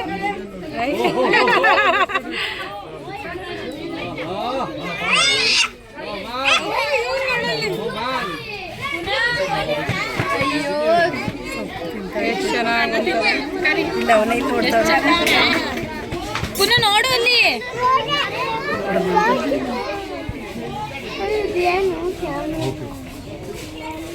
ನೋಡಿದ್ರಲ್ಲ ಎಲ್ಲರೂ ಅದು ಓಡಾಡೋದನ್ನ ನೋಡಿ ಎಷ್ಟು ಎಂಜಾಯ್ ಮಾಡ್ತಾ ಇದ್ರು ಅಂತ. ಹಾಗೆಯೇ ಅದಕ್ಕೆ ಆಟ ಆಡೋದಕ್ಕೆ ಅಂತೇಳಿ ಮನೆಗಳನ್ನು ಸಹ ನಿರ್ಮಾಣ ಮಾಡಿದ್ದಾರೆ. ಅಲ್ಲೆಲ್ಲ ಹೋಗಿ ಅದು ಆಟ ಆಡ್ತಾ ಇರುತ್ತೆ, ಚೆನ್ನಾಗಿರುತ್ತೆ ನೋಡೋದಕ್ಕೆ. ಬಟ್ ಈಗ ಆ ಒಂದು ರೂಮ್ ಒಳಗಡೆ, ಹೌಸ್ ಒಳಗಡೆ ಅದನ್ನು ಬಿಟ್ಟಿರಲಿಲ್ಲ, ಔಟ್ಸೈಡೇ ಇತ್ತು. ಮತ್ತು ಕಾಡಲ್ಲಿರ್ತಕ್ಕಂಥ ಫೀಲಿಂಗ್ಸೇ ಇರಬೇಕಂತೇಳಿ ಅದೇ ರೀತಿಯಾಗಿ ಮೇಂಟೈನನ್ನು ಮಾಡಿದ್ದಾರೆ. ಮತ್ತು ಇವ್ರನ್ನ ನೋಡಿ ನಮ್ಮ ಮೈಸೂರಿನ ರಾಯಭಾರಿಗಳಂತೆ ತಾವು ಮತ್ತು ಡೆಂಬ ಅಂತೇಳಿ. ಸೊ ಅದನ್ನು ಸಹ ಡೇಟನ್ನು ಯಾವ್ಯಾವ ಟೈಮಲ್ಲಿ ರಾಯಭಾರಿಗಳಾಗಿದ್ದಾರೆ ಅನ್ನೋದನ್ನು ಸಹ ಅಲ್ಲೇ ಮೇಂಟೈನನ್ನು ಮಾಡಿದ್ದಾರೆ. ನೇಚರ್ ಅಷ್ಟೇ ತುಂಬಾ ಚೆನ್ನಾಗಿತ್ತು. ಈಗ ಇದ್ರ ಜೊತೆಯಲ್ಲಿ ನಮ್ಮ ಮೈಸೂರು ಮೃಗಾಲಯದ ಬಗ್ಗೆ ಕೆಲವೊಂದು ಮಾಹಿತಿಗಳನ್ನು ಸಹ ನಾವು ತಿಳ್ಕೊಳ್ತಾ ಹೋಗೋಣ. ನಾವು ಮೈಸೂರು ಮೃಗಾಲಯ ಅಂತ ಹೇಳ್ತಾ ಇರ್ತೀವಿ, ಅದನ್ನು ಶ್ರೀ ಚಾಮರಾಜೇಂದ್ರ ಮೃಗಾಲಯ ಅಂತಲೂ ಸಹ ನಾವು ಕರಿತೀವಿ. ಭಾರತದ ಹಳೆಯ ಮತ್ತು ಪ್ರಸಿದ್ಧ ಮೃಗಾಲಯಗಳಲ್ಲಿ ಇದೂ ಸಹ ಒಂದು. 1892ರಲ್ಲಿ ಮಹಾರಾಜ ಚಾಮರಾಜ ಒಡೆಯರು ಇದನ್ನು ಸ್ಥಾಪನೆಯನ್ನು ಮಾಡಿರ್ತಾರೆ. ಇದು ಅರಮನೆಯ ಹತ್ರದಲ್ಲಿ. ಇವಾಗ ಮೈಸೂರಿಗೆ ಬಂದರೆ ನಾವು ವಾಕೇಬಲ್ ಡಿಸ್ಟೆನ್ಸಲ್ಲೇ ತುಂಬಾ ಪ್ರತಿಯೊಂದೂ ಸಹ ನಮಗೆ ವಿಸಿಟಿಂಗ್ ಪ್ಲೇಸ್ಗಳು ಸಿಗ್ತಾ ಹೋಗುತ್ತೆ. ಹಾಗಾಗಿ ಇದು ಅರಮನೆಯ ಪಕ್ಕದಲ್ಲಿದೆ. ಮತ್ತು ಇದು ನೂರಾರು ವಿಶಿಷ್ಟ ಪ್ರಾಣಿ ಮತ್ತು ಪಕ್ಷಿಗಳನ್ನು ಒಳಗೊಂಡಿದೆ. ಇವಾಗ ಪ್ರವಾಸಿಗರಿಗೆ ಆಕರ್ಷಣೀಯ ಒಂದು ಟೂರಿಸ್ಟ್ ಒಂದು ಪ್ಲೇಸ್ ಆಗಿರ್ತಕ್ಕಂಥದ್ದು. ವಿಶೇಷವಾಗಿ ನಿಜವಾಗ್ಲೂ ಇದು ಮಕ್ಕಳಿಗೆ ಮತ್ತು ಪ್ರಾಣಿ ಪ್ರಿಯರಿಗೆ, ಯಾರಿಗೆಲ್ಲ ಆ ಪ್ರಾಣಿಗಳನ್ನು ಕಂಡ್ರೆ ಇಷ್ಟ ಇರುತ್ತೋ ಅವ್ರಿಗೆಲ್ಲರಿಗೂ ಸಹ ಒಂದು ತುಂಬಾ ಲೈಕ್ ಮಾಡ್ತಕ್ಕಂಥ ಪ್ಲೇಸ್ ಅಂತ ಹೇಳ್ಬೋದು. ಇವಾಗ ಮೈಸೂರು ನಗರವನ್ನು ಅದನ್ನು ಒಂದು ತನ್ನ ಅರಮನೆ ಮತ್ತು ಸಂಸ್ಕೃತಿ ಮತ್ತು ಪ್ರಕೃತಿಗೆ ಹೆಸರುವಾಸಿಯಾಗಿದೆ ಅಂತ ಅನ್ಬೋದು. ಹಾಗಾಗಿ ಈ ಒಂದು ಸುಂದರ ನಗರದಲ್ಲಿ ಬಂದ್ಬಿಟ್ಟು ಶ್ರೀ ಚಾಮರಾಜೇಂದ್ರ ಮೃಗಾಲಯನೂ ಸಹ ಇದು ಒಂದಾಗಿದೆ. ಕರ್ನಾಟಕದ ಪ್ರಮುಖ ಪ್ರವಾಸಿ ಸ್ಥಳಗಳಲ್ಲಿ ಒಂದು ಟೂರಿಸ್ಟ್ ಪ್ಲೇಸ್ಗಳಲ್ಲಿ ಇದನ್ನೂ ಸಹ ಒಂದಾಗಿದೆ. ಮತ್ತು ಇದನ್ನು ನಾವು ಅಧಿಕೃತವಾಗಿ ಶ್ರೀ ಚಾಮರಾಜೇಂದ್ರ ಮೃಗಾಲಯ ಅಂತಲೂ ಸಹ ಕರಿತೀವಿ. ನಾವು ಸಾಮಾನ್ಯವಾಗಿ ಚಾಮರಾಜೇಂದ್ರ ಮೃಗಾಲಯ ಅಂತ ಕರೆಯಲ್ಲ, ಮೈಸೂರು ಝೂ ಅಂತಲೇ ಕರೀತಕ್ಕಂಥದ್ದು. ಇವಾಗ ಇದ್ರ ಬಗ್ಗೆ ಇನ್ನೊಂದಷ್ಟು ಮಾಹಿತಿಗಳನ್ನು ನಾವು ನೋಡೋದಾದರೆ, ಇದನ್ನು ಮೊದಲೆಲ್ಲ ಖಾಸಗಿಯಾಗಿ ಪ್ರಾಣಿಗಳನ್ನು ರಾಜರುಗಳು ಸಾಕ್ಕೊಳ್ತಾ ಇದ್ರಂತಲ್ಲ, ಹಾಗಾಗಿ ಕಾಸು ಬಂಗ್ಲೆ ಅಂತ ಕರಿತಾ ಇದ್ರಂತೆ. ಇತ್ತೀಚೆಗೆ ಇದನ್ನು ಬೇಡ ಅಂಥೇಳಿ, ಅದು ಕಾಸು ಬಂಗ್ಲೆ ಅಂತಕ್ಕಂಥದ್ದು ಬೇಡ ಅಂಥೇಳಿ ಚಾಮರಾಜೇಂದ್ರ ಮೃಗಾಲಯ ಅಂಥೇಳಿ ಮಾಡಿರ್ತಕ್ಕಂಥದ್ದು. ಇವಾಗ ಇದರ ವಿಸ್ತರಣೆ ಬಗ್ಗೆ ನಾವು ನೋಡೋದಾದರೆ, ಇದು ಸುಮಾರು 157 ಎಕರೆಗಳಷ್ಟು ವಿಸ್ತಾರವಾಗಿ ಇದೆಯಂತೆ. ನೋಡಬೇಕಂತ ಹೇಳಿದ್ರೆ ಸುಮಾರಾಗಿ ಇವಾಗ ನೀವು ಎಂಜಾಯ್ ಮಾಡಿಕೊಂಡು ನಿಧಾನಕ್ಕೆ ನೋಡೋದಿದ್ರೆ ನಿಮಗೆ ಒಂದು 4 to 5 hours ಆದ್ರೂ ಬೇಕಾಗುತ್ತೆ. ಬೇಗ ನಾನು ಆವಾಗಲೇ ಹೇಳಿದ್ನಲ್ಲ, 4 ವೀಲರ್ಸ್ ಈ 6 ವೀಲರ್ಸು ಮತ್ತು 2 ವೀಲರ್ಸಲ್ಲೆಲ್ಲ ಹೋಗಿ ನೋಡ್ತೀವಿ ಅಂತ ಹೇಳಿದ್ರೆ ಒಂದು 2 ಅವರ್ಸಲ್ಲಾದರೂ ಮುಗಿಸ್ಬಿಡ್ತೀರಾ ಅಂತ ಅಂದ್ಕೊಳ್ತೀನಿ. 2 ಅವರ್ಸಲ್ಲೆಲ್ಲ ಮುಗಿಸ್ತಕ್ಕಂಥದ್ದು ಬೇಡ, ಹೋಗಿರೋದೇ ಉಂಟಂತೆ, ನಿಧಾನಕ್ಕೆ ನೋಡಿಕೊಂಡು ಬನ್ನಿ. ಹಾಗೆಯೇ ವೆದರು ಅಷ್ಟೇ, ತುಂಬ ಮರಗಳನ್ನೆಲ್ಲ ಹಾಕಿರ್ತಾರೆ ಮತ್ತು ಅಲ್ಲಿ ಎಲ್ಲ ಗಿಡಗಳಿಗೆಲ್ಲ ನೀರೆಲ್ಲ ಹಾಕಿರ್ತಾರಲ್ಲ, ಹಾಗಾಗಿ ಒಂದು ಕಡೆ ಬಿಸಿಲು ಬೀಳ್ತಾ ಇದ್ದರೆ ಇನ್ನೊಂದು ಕಡೆ ಚಳಿ ಅಂತ ಅನಿಸ್ತಾ ಇರುತ್ತೆ, ಇನ್ನೊಂದು ಕಡೆ ಕೂಲ್ ಅಂತ ಅನಿಸ್ತಾ ಇರುತ್ತೆ. ವೆದರ್ನೂ ಅಷ್ಟೇ ತುಂಬ ಚೆನ್ನಾಗಿ ಎಂಜಾಯ್ ಮಾಡಿಕೊಂಡು ನೋಡ್ಕೊಳ್ತಾ ಹೋಗ್ಬೋದು. ನಮಗೆ ಇಷ್ಟೊಂದು ನಡೆದ್ವಾ ಅಂತಲೇ ಗೊತ್ತಾಗಲ್ಲ ಈ ಒಂದು ಟೈಮಲ್ಲಿ. ನಮ್ಮ ಮಕ್ಕಳು ಸಹ ಅಷ್ಟೇ, ಒಂದು ಕಡೆಯೂ ಎಲ್ಲೂ ಟಯರ್ಡ್ ಅಂತಲೇ ಕೂತ್ಕೊಳ್ಳಿಲ್ಲ, ಅಷ್ಟೊಂದು ಚೆನ್ನಾಗಿತ್ತು. ಈ ಪ್ರಾಣಿಗಳ ಚಲನವಲನಗಳನ್ನೆಲ್ಲ, ಈ ಪಕ್ಷಿಗಳೆಲ್ಲ ಚಿಲಿಪಿಲಿ ಕೇಳ್ತಾ ಇರ್ತೀವಲ್ಲ, ಹಾಗಾಗಿ ತುಂಬಾ ಚೆನ್ನಾಗಿ ಫೀಲ್ ಅಂತ ಅನಿಸ್ತಾ ಇರುತ್ತೆ. ಮತ್ತಿಲ್ಲಿ ನೋಡಿ, ಅಲ್ಲಿ ರೆಸ್ಟ್ಗೆ ಅಂತೇಳಿ ಕೆಲವೊಂದು ಪ್ಲೇಸ್ಗಳನ್ನು ಮಾಡಿರ್ತಾರೆ, ಚೇರ್ಗಳಲ್ದಿರ, ಅದು ಸಹ ಚೆನ್ನಾಗಿರುತ್ತೆ. ಇಲ್ಲಿ ನೋಡಿ, ಇದು ಜಲ ತರಂಗಿಣಿ, ಎಷ್ಟು ಚೆನ್ನಾಗಿ ನೇಮನ್ನು ಇಟ್ಟಿದ್ದಾರೆ ಅಂತೇಳಿ. ಇಲ್ಲೂ ಅಷ್ಟೇ, ಬಂದ ತಕ್ಷಣ ತುಂಬಾ ಖುಷಿ ಆಯಿತು. ಇದು ಫಸ್ಟೆಲ್ಲ ನಾವು ನೋಡಿದುವಂಥ ಸಂದರ್ಭದಲ್ಲಿ ಇರಲಿಲ್ಲ, ಈಗ ಮಾಡಿರ್ತಕ್ಕಂಥದ್ದು. ಇದು ಅಷ್ಟೇ ತುಂಬ ಚೆನ್ನಾಗಿ ಅಂತ ಅನಿಸ್ತಾ ಇತ್ತು. ಒಂದೊಂದು ಕಡೆ ಒಂದೊಂದು ರೀತಿಯಾದಂಥ ಒಂದೊಂದು ಈ ಕಣ್ಣಿಗೆ ವೈವಿಧ್ಯಮಯವಾದಂಥ ದೃಶ್ಯಗಳಂತ ಹೇಳ್ತೀವಲ್ಲ, ಆ ರೀತಿ ಒಂದೊಂದು ಕಡೆ ಒಂದೊಂದು ರೀತಿಯಾದಂಥ ವೈವಿಧ್ಯಮಯ ಕಾಣಿಸ್ತಾ ಹೋಗ್ತಾಯಿತ್ತು. ಡಿಫ್ರೆಂಟ್ ಟೈಪಾಗಿ ಎಲ್ಲ ತಹ ನೋಡೋಕ್ಕೆ ಸಿಗ್ತಾಯಿತ್ತು. ಅಲ್ಲೊಂದು ಸ್ವಲ್ಪ ಟೈಮ್ ಇದ್ದು ಎಂಜಾಯ್ ಮಾಡಿ ಮತ್ತೆ ಟೈಮ್ ಆಗುತ್ತೆ ಅಂತೇಳಿ ನೆಕ್ಸ್ಟು ಮೂವ್ ಆದ್ವಿ. ಇಲ್ಲಿ ನಾಯಿಗಳನ್ನು ನೋಡಿದ್ರೆ ಒಂದೇ ರೀತಿಯಾದಂಥ ನಾಯಿಗಳಂತ ಅಂದ್ಕೊಳ್ತೀವಿ, ಬಟ್ ಇಲ್ಲಿ ಡಿಫ್ರೆಂಟ್, ಪ್ರತಿಯೊಂದೂ ಅಷ್ಟೇ ತುಂಬ ಡಿಫ್ರೆಂಟಾಗಿ ಇರ್ತಾಯಿತ್ತು. ನೋಡೋದಕ್ಕೆ, ಎಂಜಾಯ್ ಮಾಡೋದಕ್ಕೆ ತುಂಬ ಚೆನ್ನಾಗಿ ಅನಿಸ್ತಾಯಿತ್ತು. ಇಲ್ಲಿ ಸ್ವಲ್ಪ ನೀರು ಹತ್ರ ಸ್ವಲ್ಪ ಸ್ವಲ್ಪ ಹೊತ್ತು ಇದ್ಬಿಟ್ಟು ಅದಾದ ನಂತರ ನೆಕ್ಸ್ಟ್ ನಾವು ಸಹ ಮೂವ್ ಆದ್ವಿ. ನೆಕ್ಸ್ಟ್ ಬಂದುಬಿಟ್ಟು ಜಿಂಕೆಗಳಂತೂ ತುಂಬ ಚೆನ್ನಾಗಿ ಅನಿಸ್ತಾಯಿತ್ತು. ಮತ್ತು ಆ ಟೈಮಲ್ಲಿ ಎಲ್ಲದಕ್ಕೂ ಊಟಗಳೆಲ್ಲ ಆಗ್ತಾಯಿದ್ರು. ಎಲ್ಲವನ್ನು ಸಹ ನೋಡಿ ಮಕ್ಕಳು ಎಂಜಾಯ್ ಮಾಡ್ತಾಯಿದ್ರು, ಯಾವ ರೀತಿಯಾಗಿ ಊಟವನ್ನು ಕೊಡ್ತಾರೆ ಅಂಥೇಳಿ. ಇವಾಗ ಮೃಗಾಲಯವನ್ನು ನಾನು 1892ರಲ್ಲಿ ಸ್ಥಾಪನೆ ಮಾಡಿದ್ರು ಅಂತ ಹೇಳಿದೆ ಅಲ್ವಾ. ಬಟ್ ಇದನ್ನು ಒಂದು ಸಾರ್ವಜನಿಕ ಸ್ಥಳವನ್ನಾಗಿ ಮಾಡಿದ್ದು, ಅಂದರೆ ಈ ವೀಕ್ಷಣೀಯ ಸ್ಥಳವನ್ನಾಗಿ ಮಾಡಿದ್ದು 1902ರಲ್ಲಿ ಅಂತಂತೆ. 1902ರಲ್ಲಿ ಇದು ಸಾರ್ವಜನಿಕರಿಗೆ ತೆರೆಯಲ್ಪಡ್ತು ಅಂತ ಹೇಳ್ತಾರೆ. ಆಗಿನಿಂದ ಪ್ರತಿಯೊಬ್ಬರಿಗೂ ಸಹ ಇದು ನೋಡೋದಕ್ಕೆ ಲಭ್ಯ ಆಗಿದೆ ಅಂತೇಳಿ. ಮತ್ತು ಮೃಗಾಲಯದ ವೈಶಿಷ್ಟ್ಯತೆಯನ್ನು ನೋಡೋದಾದರೆ ಇಲ್ಲಿ ವಿವಿಧ ರೀತಿಯಾದಂತಹ ಪ್ರಾಣಿಗಳನ್ನು ನಾವು ನೋಡ್ಬೋದು. ಇಲ್ಲಿ ಸಿಂಹ, ಹುಲಿ, ಆನೆ, ಜಿರಾಫೆ, ಝೀಬ್ರಾ, ಗೊರಿಲ್ಲಾ, ಚಿಂಪಾಂಜಿ, ಹಾಗೆ ಪ್ರಾಣಿಗಳ ಜೊತೆ ಪಕ್ಷಿಗಳು, ನವಿಲುಗಳು, ಹಾಗೆ ಹೆಬ್ಬಾವು, ಮೊಸಳೆ, ಹೀಗೆ ನೂರಾರು ರೀತಿಯಾದಂತಹ ಪ್ರಾಣಿ ಪ್ರಭೇದಗಳು. ಇವಾಗ ಜಿಂಕೆಯಲ್ಲೇ ತಗೊಂಡ್ರೆ ಅದರಲ್ಲಿ ಯಾವ ರೀತಿಯಾದಂತಹ ಪ್ರಭೇದಗಳಿದೆ ಅಂತೇಳಿ ನೋಡ್ಬೋದು. ಹಾಗೆ ಗೊರಿಲ್ಲಾ ತಗೊಂಡ್ರೆ ಅದರಲ್ಲಿ, ಮಂಗಗಳು ತಗೊಂಡ್ರೆ, ಚಿಂಪಾಂಜಿಗಳು ತಗೊಂಡ್ರೆ, ಪ್ರತಿಯೊಂದರಲ್ಲೂ ಈಗ ಬೇರೆ ಬೇರೆ ದೇಶದಲ್ಲಿ ಯಾವ ರೀತಿಯಾದಂತಹ ಪ್ರಾಣಿಗಳಿರುತ್ತೆ, ಹಾಗೆಯೇ ಅದರಲ್ಲಿ ಯಾವ ಜಾತಿಗಳಿರುತ್ತೆ, ಮತ್ತು ಅದರ ಆವಾಸ ಸ್ಥಾನಗಳೇನು, ಅದರ ಊಟ ಏನು, ಪ್ರತಿಯೊಂದರ ಬಗ್ಗೆನೂ ಸಹ ಕಂಪ್ಲೀಟ್ ಡೀಟೇಲ್ಸ್ಗಳನ್ನು ನಾವು ಇಲ್ಲಿ ನೋಡ್ಬೋದು. ಮತ್ತು ಈ ಗೊರಿಲ್ಲಾ ಮತ್ತು 3 ರೀತಿಯಾದಂತಹ ಘೇಂಡಾಮೃಗಗಳನ್ನು ಹೊಂದಿರತಕ್ಕಂತಹ ಭಾರತದ ಏಕೈಕ ಮೃಗಾಲಯ ಇದಂತೆ. ನಾವು ಬೇರೆ ರೀತಿಯಾದಂಥ ಯಾವುದೇ ರೀತಿಯಾದಂಥ ಝೂವನ್ನು ನೋಡಿಲ್ಲ. ಹಾಗಾಗಿ ಅದ್ರ ಬಗ್ಗೆ ನಮಗೆ ಯಾವುದೇ ರೀತಿಯಾದಂಥ ಅಂದರೆ ಬೇರೆ ಕಡೆನೂ ಇದೆ ಅಂತ ಹೇಳುವ ಥರದ್ದು ನಮ್ಗೆ ಗೊತ್ತಿಲ್ಲ. ಬಟ್ ಇದರಲ್ಲಿ ಈ 3 ರೀತಿಯಾದಂತಹ ಪ್ರಭೇದಗಳನ್ನು ಹೊಂದಿರತಕ್ಕಂಥದ್ದು ಭಾರತದ ಏಕೈಕ ಮೃಗಾಲಯ ಇದಂತೆ. ಅದಾದ ನಂತರ ಇಲ್ಲಿ ಇದು ಪ್ರಮುಖ ಆಕರ್ಷಣೀಯ ಸ್ಥಳನೂ ಕೂಡ ಹೌದು. ಇಲ್ಲೇನಿದು ಬರೀ ಜಿಂಕೆಗಳನ್ನೇ ತೋರಿಸ್ತಾ ಇದ್ದಾರೆ ಅಂತ ಅಂದ್ಕೋಬೇಡಿ. ಇದರಲ್ಲಿ ಇವಾಗ ಮೈ ಮೇಲೆಲ್ಲ ಡಾಟ್ ಇರ್ತಕ್ಕಂಥ ಜಿಂಕೆ, ಕೊಂಬಿರ್ತಕ್ಕಂಥ ಜಿಂಕೆ, ಬೇರೆ ಬೇರೆ ರೀತಿಯಾದಂತಹ ಪ್ರಭೇದಗಳಿದು. ಡಿಫ್ರೆಂಟ್ ಟೈಪ್ ಆದಂತಹ ಪ್ರಭೇದಗಳು. ಬಟ್ ಎಲ್ಲನೂ ನೋಡೋದಕ್ಕೆ ಒಂದೇ ರೀತಿಯಾಗಿ ಕಾಣಿಸ್ತಾ ಇದೆ ಅಷ್ಟೇ. ಅದರಲ್ಲೇ ಬೇರೆ ಈಗ ಕೆಲವೊಂದು ಕೊಂಬಿದೆ, ಕೆಲವೊಂದು ಕೊಂಬಿಲ್ಲ. ಹಾಗಾಗಿ ಬೇರೆ ಬೇರೆ ರೀತಿಯಾದಂತಹ ಪ್ರಭೇದಗಳಲ್ಲಿ ಇಲ್ಲಿ ಜಿಂಕೆಗಳಿದೆ. ಹಾಗಾಗಿ ನಾನು ಬೇರೆ ಬೇರೆ ರೀತಿಯಲ್ಲಿ ಇದನ್ನು ತೋರಿಸ್ತಾ ಇದ್ದೀನಿ ಅಷ್ಟೇ. ಬಟ್ ಒಟ್ಟಿಗೆ ಇದಿಷ್ಟು ಜಿಂಕೆದೆ ಅಂತ ನೋಡೋದಕ್ಕೆ ಫೀಲ್ ಆಗ್ತಾ ಇದೆ ಅಂತ ಅಂದ್ಕೊಳ್ತೀನಿ. ಇದಾದ ನಂತರ ನಮಗೆ ಇಲ್ಲಿ ಕತ್ತೆ ಕಿರುಬ ಅಂತಲೂ ನೋಡೇ ಇರೋದಿಲ್ಲ. ಇಲ್ಲಿ ನೋಡಿ, ಅದು ಒಳಗಡೆ ಹೋಗಿ ಮಲ್ಕೊಬಿಟ್ಟಿತ್ತು. ಅಷ್ಟೊಂದು ಚೆನ್ನಾಗಿ ಕ್ಲಿಯರಾಗಿ ಅದು ಕಾಣಿಸ್ತಾ ಇರಲಿಲ್ಲ. ದೂರದಲ್ಲೇ ಸ್ವಲ್ಪ ನೋಡ್ಕೊಂಡು ಬಂದ್ವಿ. ಇದಾದ ನಂತರ ಇದು ಫುಟ್ ಪ್ರಿಂಟ್ಗಳು, ಯಾವ ಪ್ರಾಣಿದು, ಈ ಮುಂದೆಗಡೆ ಹೆಜ್ಜೆ ಯಾವ ಥರ ಇರುತ್ತೆ ಮತ್ತು ಹಿಂದೆಗಡೆ ಹೆಜ್ಜೆ ಯಾವ ಥರ ಇರುತ್ತೆ, ಏನಕ್ಕೆ ಆ ರೀತಿಯಾದಂಥ ಒಂದು ವೈಶಿಷ್ಟ್ಯತೆಯನ್ನು ಆ ಒಂದು ಗುರುತುಗಳು ಹೊಂದಿರುತ್ತೆ ಅನ್ನೋದ್ರ ಬಗ್ಗೆ ಡೀಟೇಲ್ಸನ್ನು ಸಹ ಕೊಟ್ಟಿದ್ದರು. ಮತ್ತು ಈ ಮೃಗಾಲಯದ ಮಹತ್ವ ಬಂದ್ಬಿಟ್ಟು ವನ್ಯಜೀವಿಗಳ ಸಂರಕ್ಷಣೆಯನ್ನು ಮಾಡ್ತಕ್ಕಂಥದ್ದು, ಪ್ರಾಣಿ ಸಂರಕ್ಷಣೆ ಮತ್ತು ಜನರಿಗೆ ಮತ್ತು ವನ್ಯ ಜೀವಿಗಳ ಬಗ್ಗೆ ಅರಿವನ್ನು ಮೂಡಿಸೋದಕ್ಕೆ ಈ ಮೃಗಾಲಯ ಪ್ರಮುಖ ಪಾತ್ರವನ್ನು ವಹಿಸುತ್ತೆ ಅಂತಲೂ ಸಹ ನಾವಿಲ್ಲಿ ನೋಡ್ಬೋದು. ಹಾಗೆಯೇ ಈಗ ಎಜುಕೇಷನಲ್ಲಾಗಿ ನಮಗೆ ಮಕ್ಕಳಿಗೆ ತಿಳ್ಕೊಳ್ಳೋದಾದರೆ, ಶೈಕ್ಷಣಿಕವಾಗಿ ತಿಳ್ಕೊಳ್ಳೋದಾದರೆ, ಇವಾಗ ವಿದ್ಯಾರ್ಥಿಗಳೇ ಆಗಲಿ ಅಥವಾ ಅವರ ಕುಟುಂಬಗಳೇ ಆಗಲಿ ಪ್ರಾಣಿ ಶಾಸ್ತ್ರಗಳ ಬಗ್ಗೆ ಇದು ಕಲಿಯೋದಕ್ಕೆ ತುಂಬ ಉತ್ತಮವಾದಂಥ ಸ್ಥಳಗಳು. ಎಲ್ಲ ರೀತಿಯಾದಂತಹ ವೈವಿಧ್ಯಮಯ ಪ್ರಾಣಿಗಳು ಇಲ್ಲೇ ಕಾಣಸಿಗೋದ್ರಿಂದ ಎಲ್ಲವನ್ನು ನೋಡಿ ಖುಷಿ ಪಡೋದಕ್ಕೆ ಇದು ಒಂದು ಉತ್ತಮವಾದ ಸ್ಥಳ ಅಂತಲೂ ಸಹ ಹೇಳ್ಬೋದು.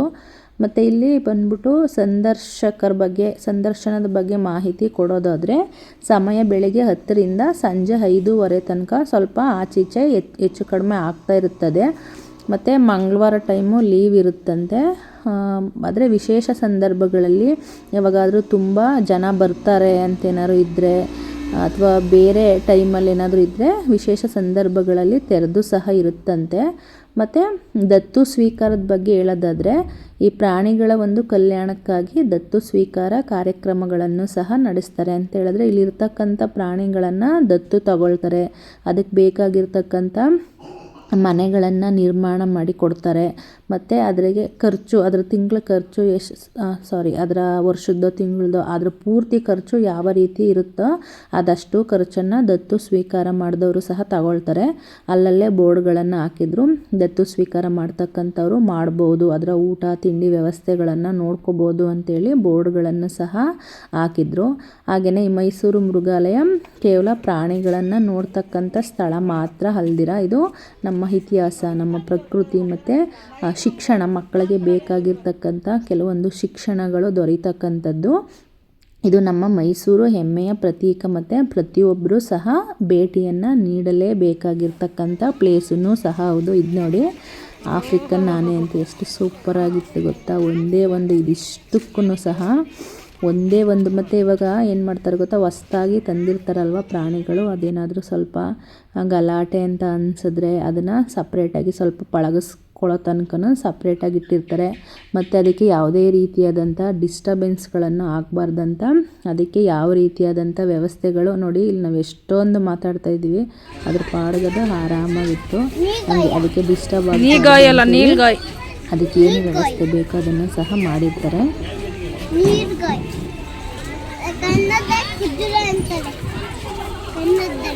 ಬ್ಲೂ ಬುಲ್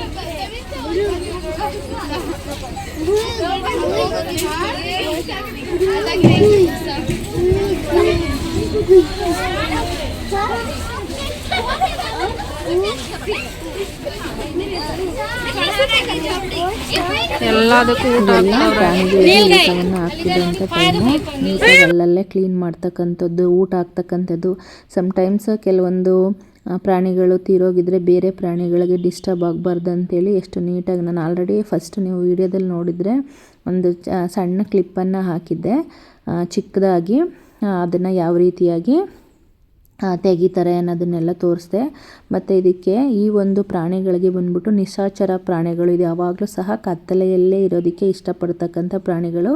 ಇದಕ್ಕೆ ಬೇಕಾದಂಥ ಈ ತುಂಬ ಕತ್ಲೆ ಅನ್ನಿಸ್ತಿತ್ತು ಪ್ಲೇಸ್, ಅಲ್ಲಲ್ಲೇ ಸಣ್ಣದಾಗಿ ಡಿಸ್ಟರ್ಬ್ ಆಗಬಾರ್ದು ಅಂತೇಳಿ ಒಂದೊಂದು ಸಣ್ಣದಾಗಿ ಲೈಟನ್ನು ಹಾಕಿದ್ರು, ಇದನ್ನೇ ಸಪ್ರೇಟಾಗಿ ಇಟ್ಟಿದ್ರು. ಇದು ಅಷ್ಟೇ ತುಂಬ ಚೆನ್ನಾಗಿತ್ತು. ಅಂದರೆ ಪ್ರಾಣಿಗಳಿಗೆ ಯಾವುದೇ ರೀತಿಯಾದಂಥ ಒಂದು ವಾತಾವರಣಗಳು ಬೇಕು, ಆ ರೀತಿಯಾದಂಥ ವಾತಾವರಣಗಳನ್ನು ಇಲ್ಲಿ ಒದಗಿಸಿದ್ರು.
ನೆಕ್ಸ್ಟು ಇದೊಂದು ರೀತಿಯಾದಂಥ ಮಂಗಗಳ ಪ್ರಭೇದ, ನೀಲಗಿರಿ ಲಂಗೂರ್ ಅಂತಂತೆ. ಅಂದರೆ ಇದು ನೀಲಗಿರಿ ಕಾಡುಗಳಲ್ಲಿ ಸಿಗ್ತಕ್ಕಂಥ ಒಂದು ಜಾತಿಯಾದಂಥ ಕೋತಿ ಪ್ರಭೇದಗಳೇ ಒಂದು ರೀತಿಯಾದಂಥ ಮಂಗಗಳು.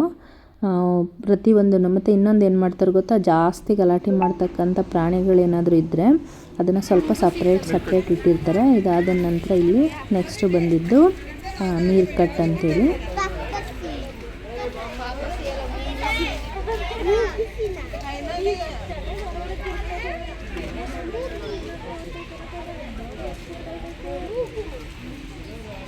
ಈ ಮುಂಗುಸಿ ಜಾತಿಯ ಪ್ರಭೇದದ ಪ್ರಾಣಿಗಳಿದ್ದು ನೋಡಿ, ನಾವು ವೀಡಿಯೋಸ್ ಎಲ್ಲ ಮಾಡ್ತಾಯಿದ್ವಿ, ಎಷ್ಟು ಚೆನ್ನಾಗಿ ಕುತ್ಕೊಂಡು ಪೋಸ್ ಕೊಡ್ತಾ ಇತ್ತು ಅಂತೇಳಿ, ತುಂಬಾ ಚೆನ್ನಾಗಂತ ಅನಿಸ್ತಾ ಇತ್ತು ಇದು. ಇದಾದ ನಂತರ ಇಲ್ಲಿ ಕರಡಿ, ಅಲ್ಲೊಂದೆರಡು ಕಡೆ ನೋಡಿದಾಗ ಅದು ಅಷ್ಟೊಂದು ನೋಡೋಕ್ಕೆ ಸಿಕ್ಕಿಲ್ಲ. ಇಲ್ಲಿ ಆವಾಗಲೇ ಒಂದು ಆನೆ ತೋರಿಸಿದ್ನಲ್ಲ, ಅದಕ್ಕೆ ಸಪ್ರೇಟಾಗಿ ಆ ಕಡೆ ನೋಡಿ ಆ ಕಡೆ ತಿರ್ಕೊಂಡು ನಿಂತಿದೆ, ಅದಕ್ಕೆ ಸಪ್ರೇಟಾಗಿ ಫೂಲನ್ನು ಮಾಡಿದ್ದಾರೆ.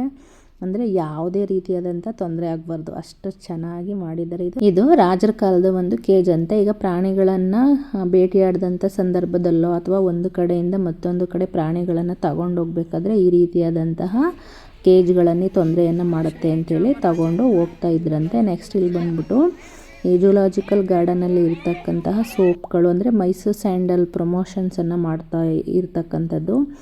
ಇಲ್ಲಂತೂ ಹೋದರೆ ಬೆಲೆ ಅಂತೂ ತುಂಬ ಜಾಸ್ತಿ, ಏನೂ ತೊಗೊಳಕ್ಕಾಗಲ್ಲ. ಸಣ್ಣ ಸಣ್ಣ ಪದಾರ್ಥಗಳು ಒಂದು 50 ಮೇಲೆ ಇರುತ್ತೆ, ಬಟ್ ಕ್ವಾಲಿಟಿ ಅಂತೂ ತುಂಬ ಚೆನ್ನಾಗಿರುತ್ತೆ. ಹತ್ರ ಅಂತೂ ಅದು ಶ್ರೀಗಂಧದಿಂದ ಮಾಡಿದೆ ಅಂತ ಹೇಳಿದ್ರೆ ಅಷ್ಟೇ ರೇಟ್ ಇದ್ದೇ ಇರುತ್ತಲ್ಲ. ಈ ಹತ್ರ ಶಾಪ್ ಹತ್ರ ಹೋಗ್ತಾ ಇದ್ದಂಗೆ ಎಲ್ಲ ಫುಲ್ ಘಮ ಘಮ ಘಮ ಅಂತ ಅನಿಸ್ತಾಯಿತ್ತು, ತುಂಬ ಚೆನ್ನಾಗಂತ ಅನಿಸ್ತಾಯಿತ್ತು. ಅಂದರೆ ಇವಾಗ ಈ ಝೂಗೆ ಹೋಗಿದ್ವಿ ಅಂಥೇಳಿ ಒಂದು ನೆನಪುಗೋಸ್ಕರ ಆನೆಗಳಷ್ಟೇ ಪ್ರತಿಯೊಂದು ರೇಟು ಅಷ್ಟೇ 1000, 2000, 3000, 4000 ಅಂತ ತುಂಬ 1000 ಮೇಲೇ ಇತ್ತು. ಬಟ್ ತುಂಬ ದಿನಗಳ ಕಾಲ ಬಾಳಿಕೆ ಬರುತ್ತೆ ಮತ್ತು ಅದರ ಒಂದು ನೆನಪಿಗೂ ಸಹ ಇರುತ್ತೆ. ಇಲ್ಲಿ ನೋಡಿ, ಇಲ್ಲೊಂದು ಗೊಂಬೆ ನೋಡಿ ಎಷ್ಟು ಚೆನ್ನಾಗಿದೆ, ಎಷ್ಟು ಚೆನ್ನಾಗಿದೆ ಅಲ್ವ ಇದು. ಸ್ವಲ್ಪ ಹೊತ್ತು ನೋಡಿ ಇದನ್ನೆಲ್ಲ ನೋಡಿ ಇದಾದ ನಂತರ ನಾವು ಅಲ್ಲೇನೂ ತಗೊಂಡಿಲ್ಲ. ಇದಾದ ನಂತರ ಇಲ್ಲೇ ಇದು ಲಾಸ್ಟ್ ಒಂದು 2-3 ಅವರ್ ನಡೆದಾದ ನಂತರ ಇಲ್ಲಿ ಕೊನೆಯದಾಗಿ ಇಲ್ಲಿ ಸ್ನ್ಯಾಕ್ಸ್ಗಳನ್ನು ಕೊಡ್ತಾರೆ.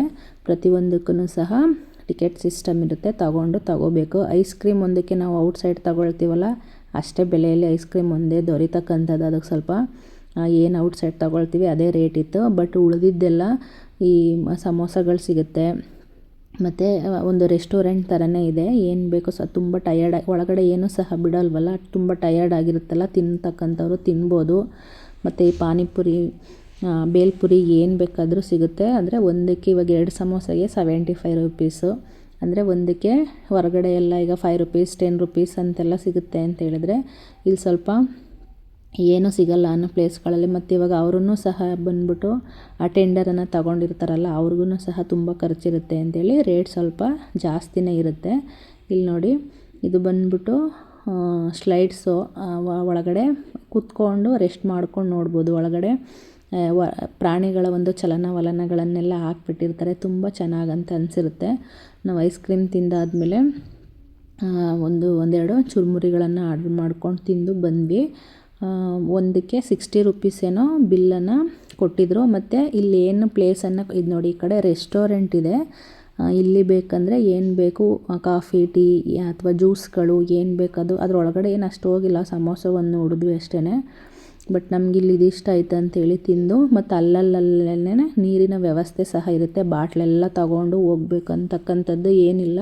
ಸಾಮಾನ್ಯವಾಗಿ ಇವಾಗ ಇದನ್ನು ಓಡಾಡಿಕೊಂಡು ನೋಡ್ತಕ್ಕಂಥದ್ದು ಜಾಸ್ತಿ ಇರೋದ್ರಿಂದ ನೀವು ಸಾಧ್ಯವಾದಷ್ಟು ಜಾಸ್ತಿ ಭಾರಗಳನ್ನು ನೀರು ತಗೊಂಡು ಹೋಗ್ತಕ್ಕಂಥದ್ದು, ಬಾಟ್ಲ್ಗಳು ತಗೊಂಡು ಹೋಗ್ತಕ್ಕಂಥದ್ದು ಈ ಥರದ್ದೆಲ್ಲ ಬೇಡ. ಏನೂ ಸಹ ಪ್ರಾಬ್ಲಮ್ ಆಗೋಲ್ಲ, ಅಲ್ಲಲ್ಲೇ ಸಿಗ್ತಾ ಇರುತ್ತೆ. ವಾಟ್ರು ಸಹ ನಾನು ಹೇಳಿದ್ನಲ್ಲ ರಿಪೋರ್ಟ್ಗಳು ಹಾಕಿದ್ದಾರೆ ಅಂಥೇಳಿ, ಅದರ ಚೆಕ್ಕಿಂಗ್ ರಿಪೋರ್ಟ್ಗಳನ್ನು, ಅದು ಸಹ ಏನೂ ತೊಂದರೆ ಆಗೋಲ್ಲ, ಕುಡಿಬೋದು. ಹಾಗಾಗಿ ಯಾವುದೇ ರೀತಿಯಾದಂಥ ಆಲ್ರೆಡಿ ಸುತ್ತಾಡೋಕ್ಕೆ ತುಂಬ ಟಯರ್ಡ್ ಆಗಿರುತ್ತೆ, ಅದ್ರ ಮಧ್ಯೆ ನೀವು ವಾಟ್ರ್ ಬಾಟ್ಲ್ ಈ ಥರ ಎಲ್ಲ ತಗೊಂಡೋದ್ರೆ ಇನ್ನೂ ಸ್ವಲ್ಪ ತುಂಬ ಟಯರ್ಡ್ ಅಂತ ಅನಿಸ್ತಾ ಇರುತ್ತೆ. ಸಾಧ್ಯ ಆದಷ್ಟು ನಿಮಗೆ ಎಷ್ಟು ಆಗುತ್ತೋ ಅಷ್ಟು ಫ್ರೀಯಾಗಿಯೇ ಹೋಗೋದಕ್ಕೆ ಟ್ರೈ ಮಾಡಿ. ಅದರಲ್ಲೂ ಮಕ್ಕಳಿರೋ ಅಂಥವ್ರು ಕೆಲವರು ಆ ನೀರು ಕುಡಿಸಿದ್ರೆ ನಮ್ಮ ಮಕ್ಳಿಗಾಗಲ್ಲ, ಈ ನೀರು ಕುಡಿಸಿದ್ರೆ ನಮ್ಮ ಮಕ್ಳಿಗಾಗಲ್ಲ ಅಂತೆಲ್ಲ ಫೀಲ್ ಮಾಡ್ತಾ ಇರ್ತಾರಲ್ಲ, ಆ ರೀತಿ ತೊಂದರೆಗಳೆಲ್ಲ ಏನೂ ಸಹ ಆಗಲ್ಲ, ಏನೂ ತೊಂದರೆ ಇಲ್ಲ. ಆ ಥರ ಎಲ್ಲ ಫೀಲ್ ಮಾಡಬೇಡಿ. ಅಲ್ಲಿ ಸಿಗ್ತಕ್ಕಂಥ ನೀರೇ ಸಾಕಾಗುತ್ತೆ, ಚೆನ್ನಾಗಿರುತ್ತೆ. ಹಾಗಾಗಿ ಅಲ್ಲೇ ಹೋಗಿ ಕುಡೀರಿ. ಮತ್ತು ಸ್ನ್ಯಾಕ್ಸು ಅಷ್ಟೇ, ಅಲ್ಲಿ ಸೆಕ್ಯೂರಿಟಿಗಳಿರ್ತಾರೆ. ಯಾರೂ ಸಹ ಅಲ್ಲಿ ಏನು ಪ್ಲೇಸ್ಗಳು ಕೊಟ್ಟಿರ್ತಾರೋ ಅದೇ ಪ್ಲೇಸಲ್ಲೇ ತಿಂದು ಮೂವ್ ಆಗಬೇಕು. ಮುಂದೆ ಎಲ್ಲ ತಿನ್ಕೊಂಡು ನೋಡೋದಕ್ಕೆಲ್ಲ ಬಿಡಲ್ಲ, ಅಲ್ಲಲ್ಲೇ ತಿಂದು, ಯಾಕಂದರೆ ಪ್ರಾಣಿಗಳಿಗೆ ತಗೊಂಡೋಗಿ ಡಿಸ್ಟರ್ಬ್ ಮಾಡ್ತಾರೆ ಅಂಥೇಳಿ ಅಲ್ಲೇ ತಿನ್ನಬೇಕು, ಅಲ್ಲೇ ಬಿಸಾಡಿ ಹೋಗಬೇಕು. ಎಲ್ಲನೂ ಚೆಕಿಂಗ್ ಮಾಡೇ ಕಳಿಸ್ತಾರೆ, ಯಾವುದನ್ನು ತಗೊಂಡು ಹೋಗಿಲ್ಲ. ತುಂಬ ಖುಷಿಯಾಗಿದ್ದ ಪಾರ್ಟು ಪಕ್ಷಿಗಳಾದರೆ, ತುಂಬ ಭಯ ಆಗಿದ್ದ ಪಾರ್ಟ್ ಅಂತೂ ಈ ಉರಗ ಪಾರ್ಟು, ಹಾವುಗಳದ್ದು. ಯಾರೂ ಮೂವೇ ಆಗ್ತಾಯಿಲ್ಲ, ಅದ್ರ ಮೂಮೆಂಟ್ಗಳನ್ನು ನೋಡ್ಕೊಂಡು ಎಲ್ಲರೂ ಸಹ ಅಲ್ಲೇ ನಿಂತ್ಕೊಂಡು ಎಂಜಾಯ್ ಮಾಡ್ತಾಯಿದ್ರು. ಯಾರೂ ಸಹ ಮುಂದೆ ಮೂವ್ ಆಗ್ತಾಯಿರಲಿಲ್ಲ. ಮೂವ್ ಆಗಿ ಅಂತ ಹೇಳಿ ಸುಸ್ತಾಗ್ತಾಯಿತ್ತು. ಅದರಲ್ಲೂ ಈ ಅನಕೊಂಡ ಮತ್ತು ಹೆಬ್ಬಾವೆಲ್ಲ ನೋಡಿದ್ವಲ್ಲ, ಆವಾಗಂತೂ ತುಂಬಾ ಭಯ ಅಂತ ಅನಿಸ್ತಾಯಿತ್ತು. ನೈಟ್ ಮಲ್ಕೊಂಡಾಗಂತೂ ಒಂದು 2-3 ಡೇಸ್ ಅಂತೂ ಅದೇ ಕಣ್ಣಿಗೆ ಕಾಣಿಸ್ತಾ ಇರುತ್ತೆ, ಅಷ್ಟೊಂದು ಭಯ ಆಗ್ತಾಯಿತ್ತು ಇದಂತೂ.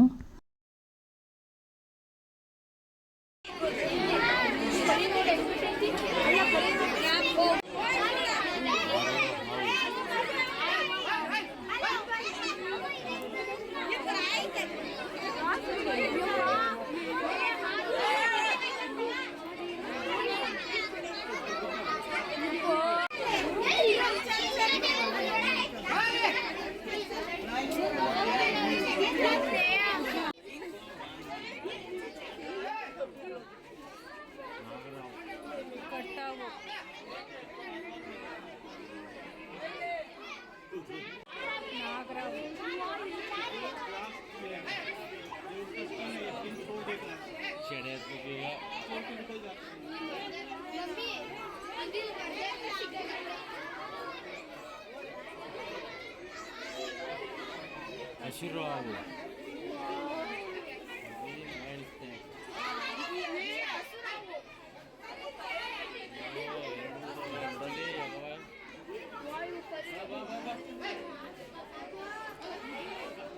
ಸಾಮಾನ್ಯ ಜಾತಿಯ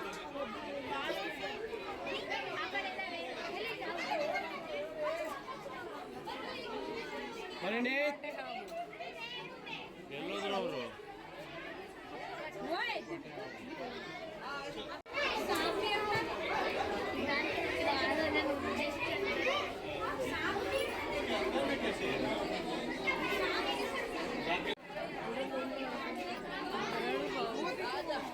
ನೋಡಿ ಅಪ್ಪಡಿ ಐತಿ ಇಲ್ಲೊಂದು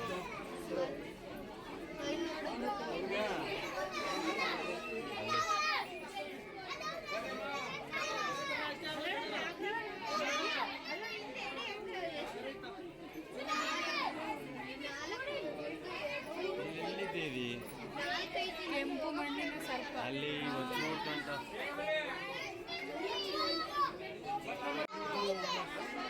ಅಲ್ಲಿ ಅಲ್ಲಿ ಎಲ್ಲೇ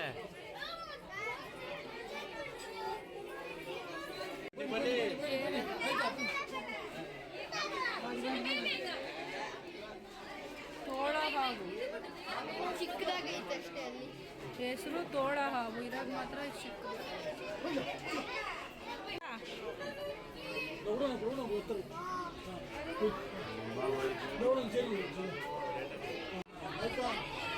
ಕೊಟ್ರ ಒಳಗಡೆ ಎಲ್ಲ ಮಸ್ತಾಗಿ ಒಂದೇ ಇರೋದು ಒಳಗಡೆ ನೋಡಲ್ಲಿ ಅದ್ರ ಒಳಗಡೆ ಎಷ್ಟವ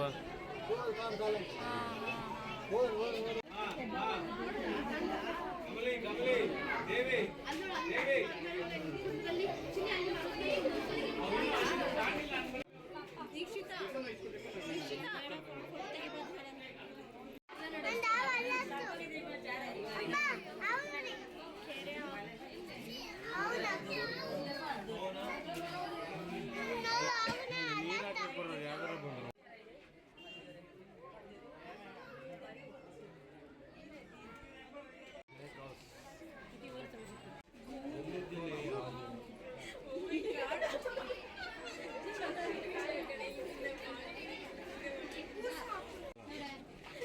ಬಾಗ್ಲ ಹತ್ರ ಐತೆ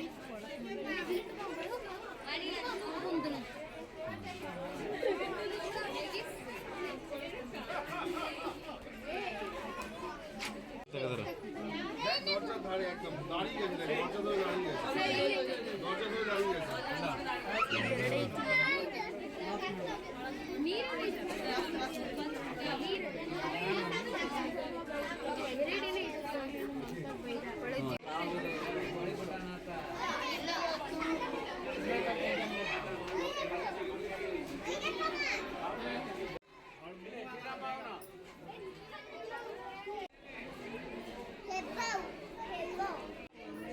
ಎರಡೈತೆ ಅನಿಸ್ತೈತೆ ಎಲ್ಲ ಮಳೆಗಾಲ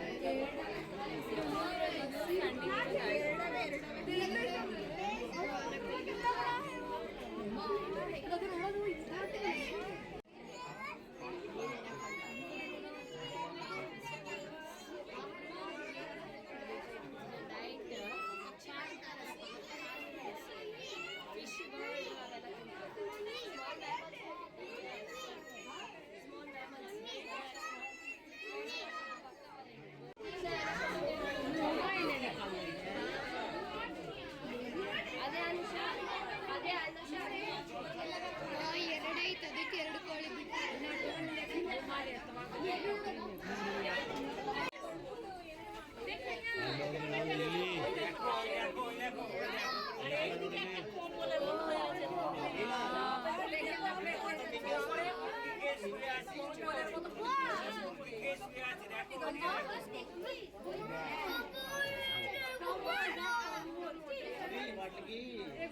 పళ్ళు మామూలుగా పళ్ళు జాస్ మింగేస్తుంది కోడిని కూడా అంత మింగేస్తుంది 124 eggs in April. East side Russia China ಇಂಡಿಯಾలో లేదు ఇండోనేషియా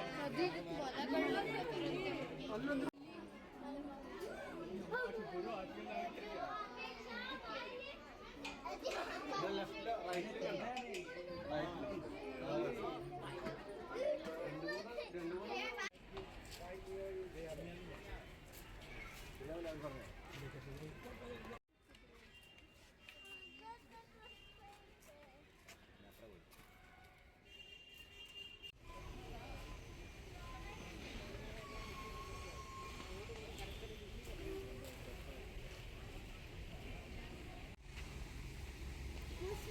ಮೊಸಳೆ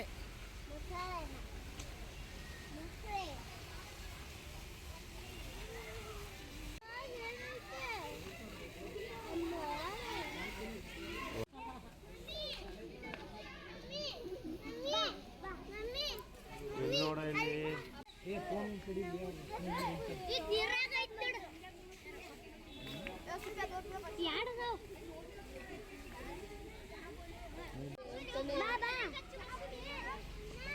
ಅಲ್ಲಿ ನೋಡು ಮಗನೆ ಶಾರ್ಪ್ ಆಗೈತೆ.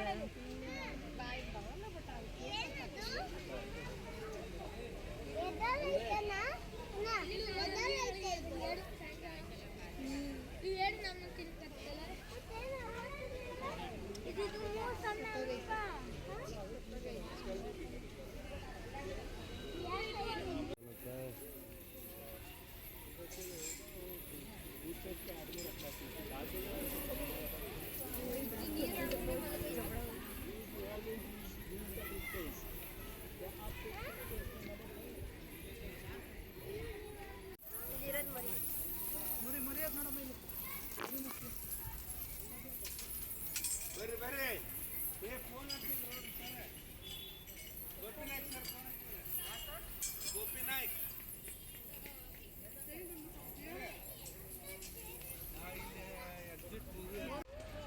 ಇಲ್ಲೂ ಒಂದಿಲ್ಲಿ ಸ್ಪೂನ್ ತರ ಇರುತ್ತೆ ಅದ್ರ ಮೂಗ್ ಹತ್ರ.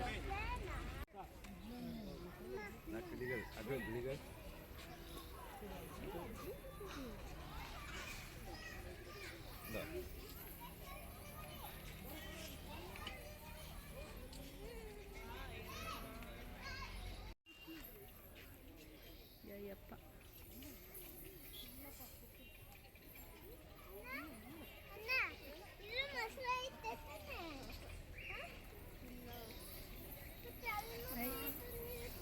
ಬತ್ತೆ ಬತ್ತೆ ಈ ಕಡೆನೆ.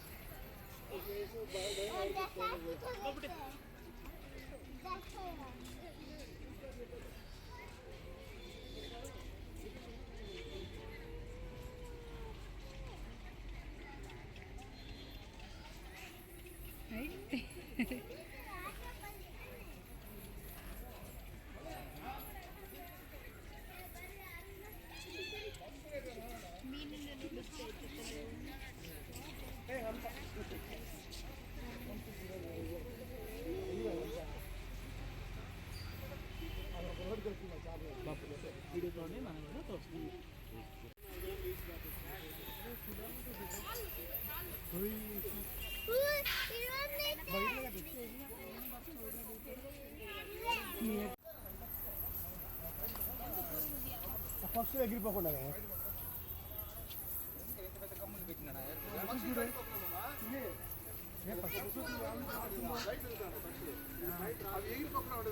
ಅಯ್ಯೋ ಅಯ್ಯೋ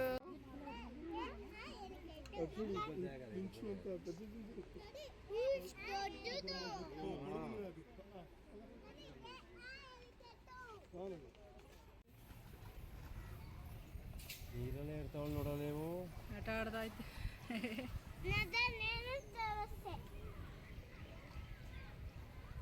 ಮೇಲೆ ಇರಲ್ಲ ಆಯ್ತಲ್ಲ ಅವು ಇಲ್ಲೇ ಇರ್ತಾವೆ ನೋಡ್ಲಿಲ್ಲ. ಎಷ್ಟು ವೈಟ್ ಐತೆ ಸ್ನಾನ ಮಾಡಲಿಕ್ಕಪ್ಪ ವೈಟ್ಗೆ ಅದು ಸ್ನಾನ ಮಾಡಿ ಮಾಡಿ ವೈಟ್ಗೈತಾ. ಮಮ್ಮಿ ನಂಗೆ ಭಯ ಆಯ್ತೈತೆ ಹಾಕಿದ್ರೆ. ಏನ್ ಸರ್ ಮಮ್ಮಿ ಏನು ಮೊಸಳೆ ಇಲ್ವಾ?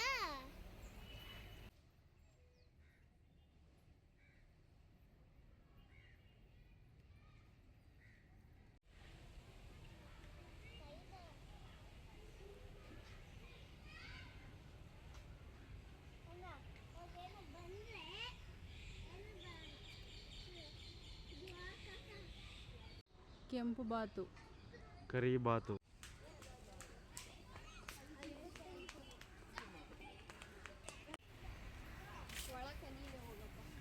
ಕುಡ,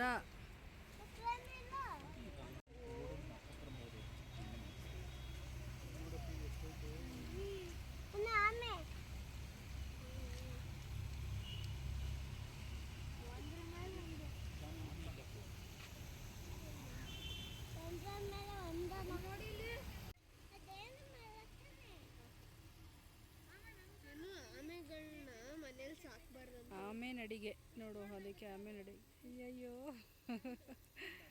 ಎಷ್ಟು ಚೆನ್ನಾಗೈತೈತೆ ನೋಡು.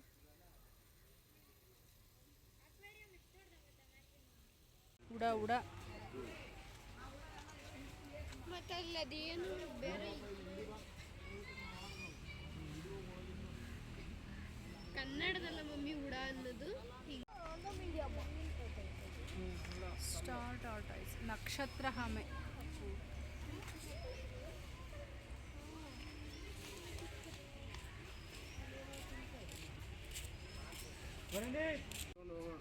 ಬೇರೆ ಕಡೆ ಎಲ್ಲೋ ಹೋಗೋಕ್ಕಾಗಲ್ಲ.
ನೆಕ್ಸ್ಟ್ ಇಲ್ಲಿ ಕೊನೆಯದಾಗಿ ಜಿರಾಫೆಗಳ ಹತ್ರ ಬಂದ್ವಿ. ಇಲ್ಲಿ ಪ್ರತಿಯೊಂದು ಜಿರಾಫೆಗೂ ಒಂದೊಂದು ನೇಮ್ಗಳನ್ನು ಇಟ್ಕೊಂಡಿದ್ರು.